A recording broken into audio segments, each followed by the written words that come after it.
क्या आप कभी ऐसी घटना के बारे में सुने हैं जिसे सुनकर आपकी रूह कांप उठे? क्या आप यकीन करेंगे अगर कोई कहे कि भूत प्रेत और आत्माओं का वजूद हकीकत में होता है? आज हम आपको सुनाने जा रहे हैं एक ऐसी सच्ची घटना जो राजस्थान के जयपुर में रहने वाले आलोक के साथ हुई। एक साधारण से सफर ने कैसे उसकी जिंदगी को हमेशा के लिए बदल दिया, ये जानकर आप भी दंग रह जाएंगे। दोस्तों, कहानी शुरू करने से पहले आप सबसे मैं कुछ कहना चाहता हूं। आप लोग वीडियो तो देख रहे हैं, लेकिन वीडियो को लाइक और कमेंट बहुत कम कर रहे हैं, तो आप लोग यह दोनों काम अच्छे से कर लीजिए।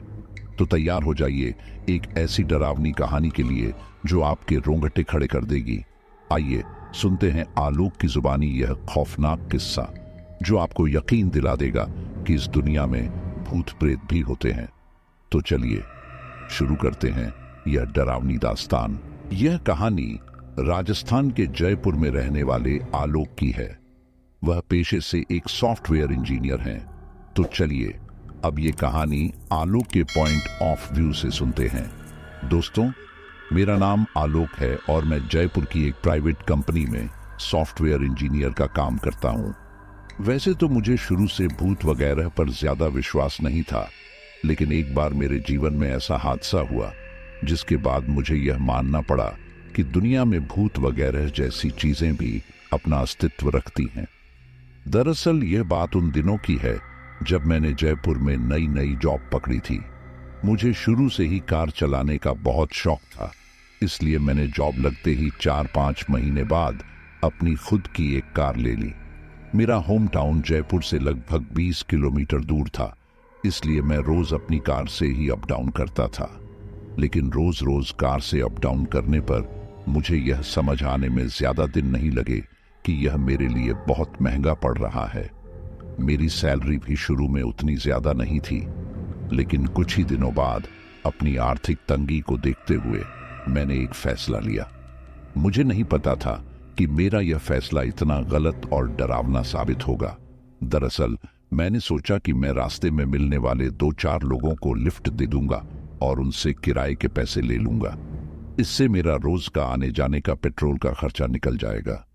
यही सोचकर अब मैं लोगों को लिफ्ट देने लगा और मेरा पेट्रोल का खर्चा भी अच्छा खासा निकल जाता था। कुछ दिनों तक तो सब कुछ ठीक चल रहा था, लेकिन एक दिन मेरे साथ ऐसा हादसा हुआ जिसने मेरी रूह कंपा दी। उस दिन के बाद मैंने लोगों को लिफ्ट देना बंद कर दिया। ये बात 5 सितंबर 2016 की है।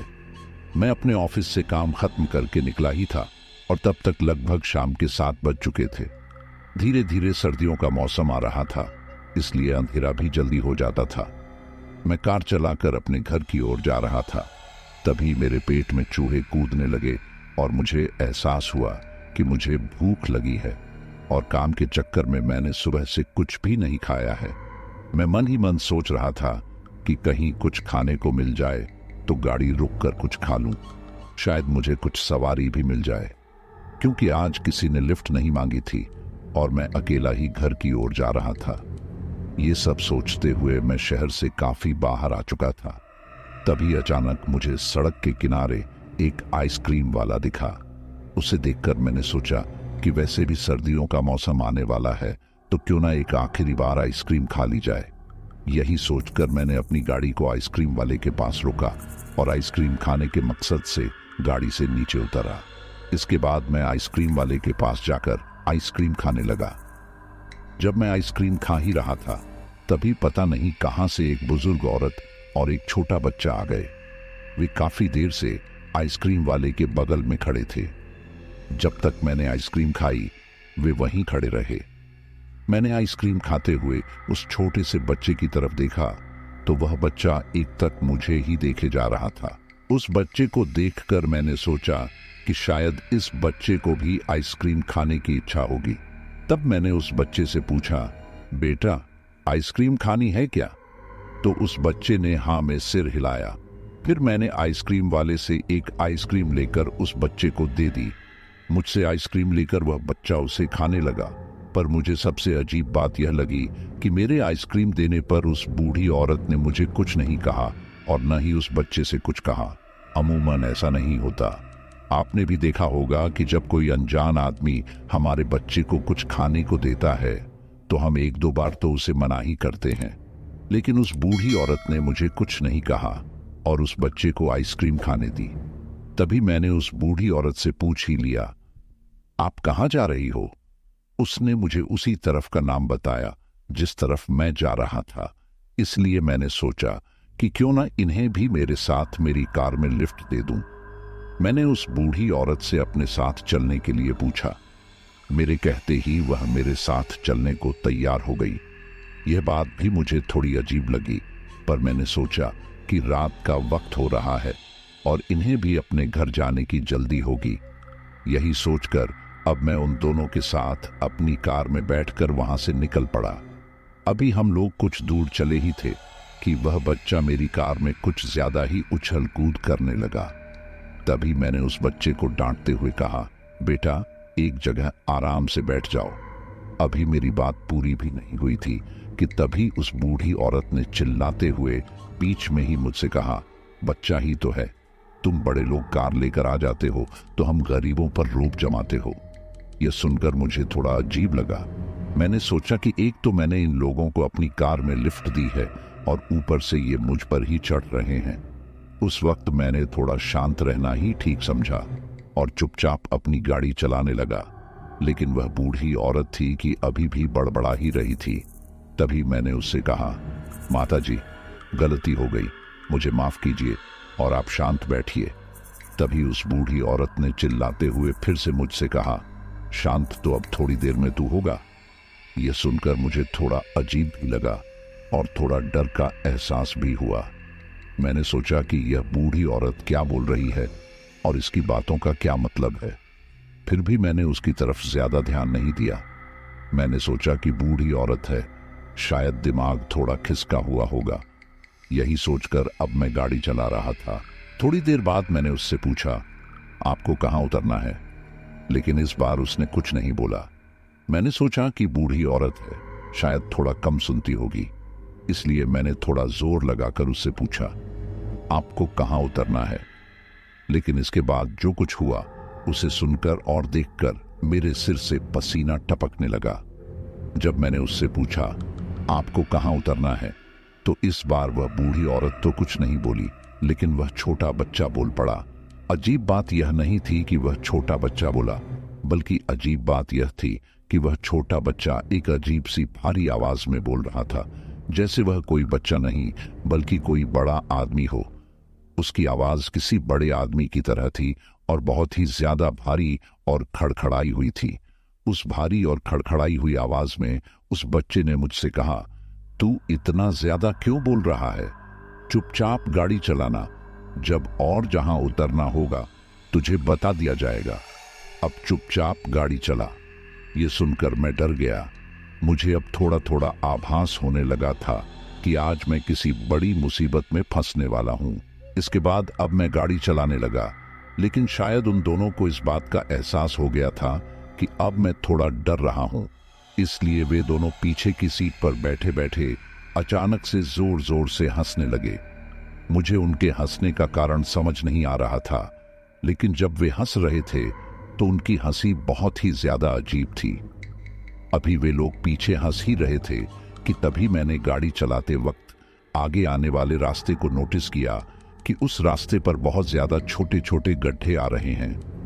मैंने सोचा कि मैं रोजाना इस रास्ते से जाता हूं, तब तो इस रास्ते पर इतने गड्ढे नहीं होते। आज जब मैं सुबह आया था तब भी ऐसा कुछ नहीं था, तो फिर आज दिन में ही ऐसा क्या हो गया कि इस सड़क पर इतने ज्यादा गड्ढे हो गए। अभी मैं डर के मारे गाड़ी भगा रहा था, लेकिन उन गड्ढों की वजह से न चाहते हुए भी मुझे गाड़ी की स्पीड कम करनी पड़ी। अब गड्ढे इतने ज्यादा और गहरे हो गए थे कि मुझे गाड़ी को बिल्कुल धीरे धीरे चलाना पड़ रहा था। अभी मैं गाड़ी धीरे धीरे चला ही रहा था कि तभी अचानक मेरी गाड़ी के सामने सड़क पर एक आदमी आ गया। वह इतनी अचानक से सड़क पर आया कि समय रहते मैंने ब्रेक लगा दिए, वरना आज गाड़ी उस आदमी को कुचलते हुए आगे निकल जाती। तभी मैंने गाड़ी को रोका और गाड़ी से नीचे उतरकर मैं उस आदमी पर चिल्लाने लगा, मरना है क्या? ऐसे भी कोई गाड़ी के सामने आता है सड़क पर? अभी मैं उससे यह सब कह ही रहा था कि तभी मेरा ध्यान गाड़ी की हेडलाइट की रोशनी में उस आदमी के चेहरे की तरफ गया। जब मैंने गौर से उसका चेहरा देखा तो मेरी तो हवाइयां ही उड़ गईं। ये आदमी और कोई नहीं बल्कि वही आइसक्रीम वाला था जिसके पास मैंने कुछ देर पहले आइसक्रीम खाई थी। उसे देखकर मेरे दिमाग में अचानक से एक सवाल आया कि यह आदमी इतनी जल्दी यहाँ पर कैसे पहुंच गया। जब मैं गाड़ी से यहाँ पर आया हूँ तो कोई इंसान गाड़ी से भी तेज रफ्तार में यहाँ कैसे आ सकता है। अभी मैं यह सब सोच ही रहा था कि तभी मेरी गाड़ी के पीछे के दोनों फाटक खुलने की आवाज आई और वह बूढ़ी औरत और बच्चा मेरी गाड़ी से नीचे उतरने लगे। गाड़ी से उतरने के बाद भी वह बच्चा और वह बूढ़ी औरत लगातार हंसते ही जा रहे थे। अभी उनकी हंसी बंद भी नहीं हुई थी कि तभी वह सामने खड़ा आदमी भी जोर जोर से हंसने लगा। उस वक्त चारों तरफ घना अंधेरा था सिवाय मेरी गाड़ी की हेडलाइट की रोशनी के। वहां पर किसी भी चीज का कोई उजाला नहीं था। बाकी के दिनों जब मैं ऑफिस से घर जाता हूं तो मुझे इस रास्ते पर हर 2-4 मिनट में 1-2 गाड़ियां आती जाती मिल जाती हैं, लेकिन उस दिन मुझे एक भी गाड़ी उस रास्ते पर नजर नहीं आ रही थी। ये सब देखकर मैंने मन में सोचा कि ये शायद कोई चोर उचक्के या लुटेरे हैं जो मुझे लूटने के लिए मेरी गाड़ी में बैठे थे। अभी तक भी मेरे दिमाग में यही था कि यह कोई चोर उचक्के हैं, लेकिन इसके बाद जो कुछ वहां पर हुआ उसे देखकर तो किसी आम आदमी को हार्ट अटैक ही आ जाए। पर पता नहीं उस दिन मुझे हार्ट अटैक क्यों नहीं आया। दरअसल अभी वे तीनों जोर जोर से हंस ही रहे थे कि तभी मैंने हिम्मत करके उनसे पूछा, क्या चाहते हो तुम लोग और इस तरीके से क्यों हंस रहे हो? तभी वह छोटा बच्चा फिर से उसी आवाज में बोला, तेरी मौत। ये सुनने के बाद मुझे समझ आ गया था कि ये लोग आज मुझे जिंदा नहीं छोड़ेंगे। तभी मैंने डर के मारे उनसे कहा, तुम्हें जो कुछ चाहिए वह तुम वैसे ही ले लो, पर मुझे जिंदा छोड़ दो। तुम्हें जो भी पैसा या गाड़ी चाहिए वह तुम रख लो, पर मुझे जाने दो। तभी उस बूढ़ी औरत ने कहा, हमें कोई पैसा या गाड़ी नहीं चाहिए, हमें तो सिर्फ खून चाहिए, और वो भी तेरा, और वो हम तुझे मार कर ही लेंगे। इतना कहकर वह बूढ़ी औरत जोर जोर से हंसते हुए मेरी तरफ बढ़ने लगी। अब उस औरत का चेहरा धीरे धीरे बदलने लगा था। उसके जबड़े के दांत धीरे धीरे बाहर निकलने लगे थे। उसकी आंखों का रंग भी पूरी तरह से सफेद हो चुका था और उसके हाथ और पैरों के नाखून भी हद से ज्यादा बड़े हो गए थे। उस बच्चे ने भी अब किसी जानवर के जैसा रूप ले लिया था। इन दोनों के साथ ही जब मैंने उस आदमी की तरफ अपनी नजरें घुमाई तो वह भी किसी पिशाच या राक्षस से कम नहीं लग रहा था। अब वे तीनों मुझे मारने के लिए मेरी तरफ बढ़ने लगे थे कि तभी पता नहीं कहां से अचानक गायों का एक बहुत बड़ा झुंड आ गया। वह गायों का झुंड इतनी तेजी से हमारे बीच से गुजर रहा था कि उसकी चपेट में आने वाला शायद ही कोई इंसान जिंदा बच पाता। लेकिन सबसे बड़ी अजीब बात यह थी कि वह गायों का झुंड मुझे और मेरी गाड़ी को कोई भी नुकसान नहीं पहुंचा रहा था। तभी मैंने गौर से देखा तो वह तीनों लोग, बूढ़ी औरत, बच्चा और वह आदमी, वहां से गायब हो चुके थे। जब मैंने उन गायों की तरफ देखा तो उन गायों के बड़े बड़े सींग थे, पर उनमें से एक भी गाय मुझे छू तक नहीं रही थी। ये सब मुझे किसी भगवान का करिश्मा ही लगा। तभी मैं मौका देखकर अपनी गाड़ी में बैठा और उन गायों के झुंड के बीच से ही अपनी गाड़ी को वहां से निकाल लिया। लेकिन जो सबसे ज्यादा आश्चर्य करने वाली बात थी वो ये थी कि जब तक मैं अपने गांव के रिहायशी इलाके तक नहीं पहुंचा तब तक वह गायों का झुंड मेरी गाड़ी के आगे और पीछे ही दौड़ रहा था। उस वक्त मेरी गाड़ी के चारों तरफ सिर्फ गाय ही गाय थी और मेरी गाड़ी उन गायों के झुंड के बीचों बीच चल रही थी। ऐसा लग रहा था जैसे वह गायें सिर्फ मुझे ही बचाने के लिए आई हों। तभी मैंने भगवान शिव का नाम लेकर उनका धन्यवाद किया। उस दिन तो मैं उन गायों के झुंड की वजह से बच गया और फिर उस दिन के बाद मैंने कभी भी किसी को लिफ्ट नहीं दी। लेकिन इसके कुछ दिनों बाद जब मैंने अपने ऑफिस में ये बातें अपने स्टाफ को बताई तो मेरे ऑफिस के एक वॉचमैन ने मुझे बताया कि आज से कुछ साल पहले एक आदमी वहां पर आइसक्रीम का ठेला लगाया करता था। लेकिन एक आदमी नई नई कार खरीद कर वहां से गुजर रहा था और शायद उसे ठीक से कार चलाना नहीं आता था। तभी उसने उस ठेले वाले को टक्कर मार दी। उस वक्त वह बूढ़ी औरत और वह बच्चा उस ठेले वाले के पास आइसक्रीम खा रहे थे और इस ठेले वाले और उस बूढ़ी औरत और उस बच्चे की उसी जगह पर मौत हो गई थी। तभी से उन तीनों की आत्मा वहीं पर भटकती है और किसी भी नई गाड़ी को देखकर वे उस नई गाड़ी वाले से अपनी मौत का बदला लेने का सोचते हैं। तो दोस्तों, यह थी हमारी आज की कहानी। अगर आपको कहानी पसंद आई हो तो नीचे दिए गए कमेंट बॉक्स में अपने विचार जरूर साझा करें। फिलहाल के लिए मैं आपसे विदा लेता हूं। कृपया अपना और अपने परिवार का ख्याल रखें। अगर आपने अभी तक हमारे चैनल को सब्सक्राइब नहीं किया है तो तुरंत सब्सक्राइब करें। आपका यह छोटा सा सहयोग हमें आपके लिए और भी रोमांचक और दिलचस्प कहानियां लाने के लिए प्रोत्साहित करता है। साथ ही वीडियो को लाइक करें और अपने दोस्तों के साथ शेयर करें ताकि वे भी इन कहानियों का आनंद ले सकें। धन्यवाद।